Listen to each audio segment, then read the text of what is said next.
கடலில் பலத்த காற்று வீசுவதால் ராமநாதபுரம் புதுக்கோட்டை மீனவர்கள் கடலுக்கு செல்லவில்லை. புதுக்கோட்டை மீனவர்கள் கடலுக்கு செல்லவில்லை. இந்த மாதிரியான செய்திகளை நம்ம பலவாட்டி கேள்விப்பட்டிருப்போம். அப்போனா புதுக்கோட்டையில் கடல் இருக்கா? இல்லை. புதுக்கோட்டை மாவட்டத்துடைய கடைக்கோடியில் அமைஞ்சிருக்கா கோட்டப்பட்டினத்தில் கடல் இருக்கு. இதுக்கு சுமார் நீங்கள் 72 கிலோமீட்டர் புதுக்கோட்டையிலேருந்து பயணித்து போகணும். அப்படி நம்ம இன்னைக்கு விளாகுக்காக வந்திருக்க இடம் தான் கோட்டப்பட்டினம். இப்போ நீங்கள் பார்த்துக்கிட்டு இருக்க இந்த இடம் தான் கோட்டப்பட்டினத்துடைய ஐகானிக் பிளேஸ், ராவுத்தர் சாஹிப் ஒலியுல்லா தர்கா. வருஷத்துக்கு பல லட்சம் மக்கள் இங்கே வந்துட்டு போகிறாங்க. வெளி மாவட்டங்கள்லேருந்து மட்டும் இல்லாமல் வெளி மாநிலங்கள்லேருந்தும் நிறைய மக்கள் இங்கே விசிட் பண்ணி பார்த்துட்டு போய்கிட்டு இருக்காங்க. இங்கே வருஷம் சந்தனக்கூடு வெகு விமர்சையாக நடத்தப்படும். இந்த தர்காவை சிசிடிவி மூலியமாக எனி டைம் கண்காணிச்சுக்கிட்டே இருப்பாங்க. இந்த தர்கா தமிழ்நாட்டுடைய வக்பு வாரியம் அதனுடைய கட்டுப்பாட்டின் கீழ் இந்த தர்கா இயங்கிக்கிட்டு இருக்கு. இந்த தர்காவுக்கு ஏகப்பட்ட வரலாறுகள் இருக்கு. இங்கே மக்கள் அதிகமாக வந்து செல்றதுக்கான காரணம் அவர்களுடைய நேர்த்தி கடன்கள் இங்கே வந்துட்டு போறதுனால நிறைவேற்றப்படுகிறது அப்படிங்கிற ஒரு பெரிய நம்பிக்கை மக்களிடத்துல இருக்கு. இங்கே 2 அடக்கஸ்தலங்கள் இருக்கு. ரொம்ப பாதுகாப்பான முறையில் கண்ணாடி பெட்டிக்குள் வச்சு இதை பாதுகாத்துக்கிட்டு வந்துக்கிட்டு இருக்காங்க. இந்த தர்காவுக்கு இஸ்லாமியர்கள் மட்டுமில்ல எல்லா மதத்தை சேர்ந்தவங்களும் வருஷம் வந்து விசிட் பண்ணி பார்த்துட்டு போய்கிட்டு இருக்காங்க. இந்த தர்காவை அடிக்கடி புதுப்பிச்சுக்கிட்டே இருக்காங்க, அப்டேட் ஆகிக்கிட்டே இருக்கு. நிறையா சேஞ்சஸ் உள்ளே நடந்திருக்கு. ஸோ வெளியில் இந்த விஷயங்களையெல்லாம் பார்க்குறோம். க்ரீன் கலர் கார்பெட் விரித்து ரொம்பவே அட்ராக்டிவான கோல்டன் கலர் பெயிண்ட்ஸ் எல்லாம் அடித்து பார்க்குறதுக்கு ரொம்ப போர்ஷாக இந்த தர்காவை உருவாக்கியிருக்காங்க. நான் இந்த தர்கா கல்ச்சரை எப்படி பார்க்குறேன் அப்படின்னாக்கா, மக்கள் சொந்த பந்தங்களுடைய இந்த தர்காவுக்கு வர்றாங்க. ஸோ வந்த இடத்துல இவங்க பிரார்த்தனைகளில் ஈடுபடுறாங்க. எல்லாம் ஒன்றா சேர்ந்து சமைச்சு சாப்பிட்றாங்க. சிறிது நேரம் ஓய்வு எடுத்துட்டு கடல் கரைக்கு செல்கிறாங்க. ஸோ இந்த இடங்களை அவங்க ஸ்ட்ரெஸ் பஸ்டராக பார்த்துக்கிட்டு இருக்காங்க. இங்கே வந்துட்டு போகிறதுனால அவங்களுடைய இறுக்கமான மனநிலைமை மாறுறதா நினைக்கிறேன். நம்ம தர்காவை பார்த்து முடிச்சுட்டு அப்படியே ஹார்பர் பக்கம் கிளம்பணும். ஹார்பருடைய என்ட்ரன்ஸில் பெரிய புகைமூட்டம். இங்கே ஸ்கிராப்ஸ் எல்லாம் எரியூட்டப்பட்டுக்கிட்டு இருந்துச்சு. இதெல்லாம் கடந்து நம்ம கொஞ்சம் தூரம் உள்ளே போனோம். நம்மளுடைய அந்த சூழல் மாறிச்சு. இந்த இடம் பார்க்குறதுக்கு ரொம்ப அற்புதமாக இருந்தது.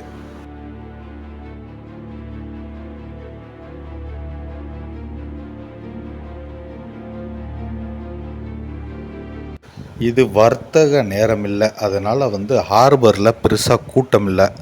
ஏலம் எடுக்கிற, மீன் விற்கிற இந்த மாதிரியான விஷயங்கள்லாம் மத்தியானம் 1 மணிக்குள்ளே எல்லாம் முடிஞ்சிரும்னு நினைக்கிறேன். ஸோ இப்போ ஹார்பர் ரொம்ப ஃப்ரீயாக இருந்துச்சு.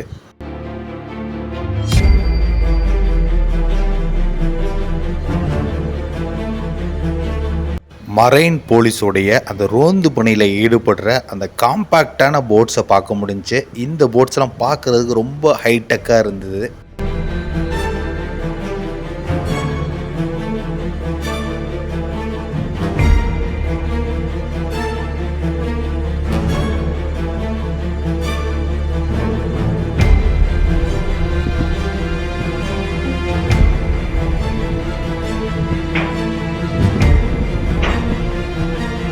விவசாயிகள் மாதிரி தான் இந்த மீனவர்களும். ரொம்ப டஃபஸ்ட் ஜாபு, பட் ஆனால் ரொம்ப லோ இன்கம் இவங்களுக்கு.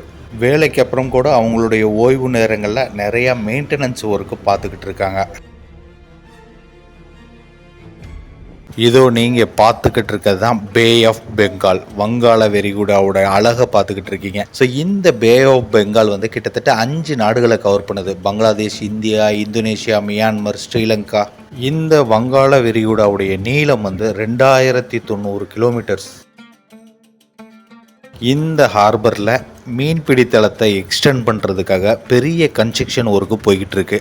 ஜெயிண்ட் மிஷின்ஸை வச்சு இந்த ஒர்க்கை பார்த்துக்கிட்டு இருக்காங்க. பார்க்குறதுக்கு பிரம்மாண்டமாக இருந்தது. கடலுக்குள்ளே ட்ரில் போடுற விஷயங்களை தான் இப்போ நம்ம பார்த்துக்கிட்டு இருக்கோம்.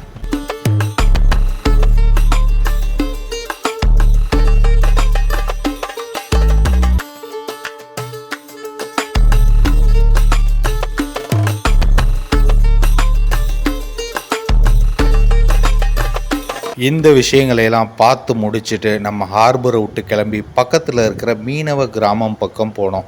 இங்கே ஒரு பெரிய கோயில் இருக்குது. இந்த கோயிலை ஒட்டி போனால் அழகான பீச் வியூ இருக்கிறதா சொன்னாங்க. ஸோ அதனால நம்ம இந்த பக்கம் போனோம்.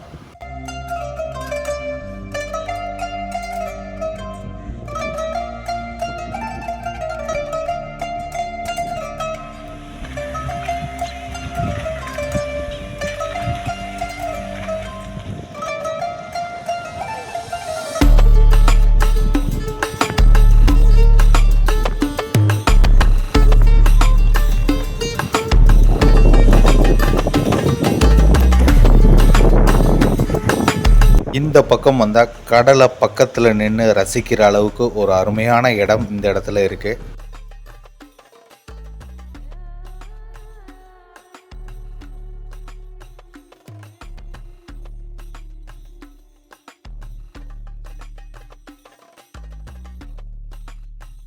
கொஞ்ச நேரம் மல்லாக்கப்படுத்தி விட்டத்தை பார்த்தோம்.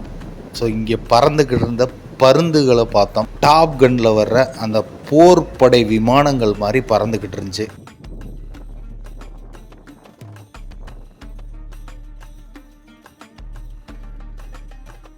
இந்த இடம் உட்கார்றதுக்கு ரொம்ப ப்ளசண்ட்டாக இருந்ததுனால இங்கே கொஞ்ச நேரம் ஸ்பெண்ட் பண்ணிவிட்டு நம்ம ஃபைனலாக இந்த இடத்த விட்டு புறப்பட்டோம். மக்களே, இந்த பதிவு பிடிச்சிருந்தா மறக்காமல் இந்த பதிவை லைக் பண்ணுங்கள், உங்களுடைய நண்பர்களுக்கும் ஷேர் பண்ணுங்கள். அண்டு நம்மளுடைய சேனலை சப்ஸ்கிரைப் பண்ண மறந்துடாதீங்க. மறக்காமல் அந்த பெல் ஐக்கானையும் கிளிக் பண்ணி வச்சுக்கோங்க. அப்போ தான் நம்ம போடுற பதிவுகளை உடனுக்குடன் நீங்கள் பார்க்கலாம். தேங்க்ஸ் ஃபார் வாட்சிங் மக்களே. சூன் உங்களை வேறு ஒரு நல்ல vlogல வந்து சந்திக்கிறேன். Until bye from fatherland vlogs.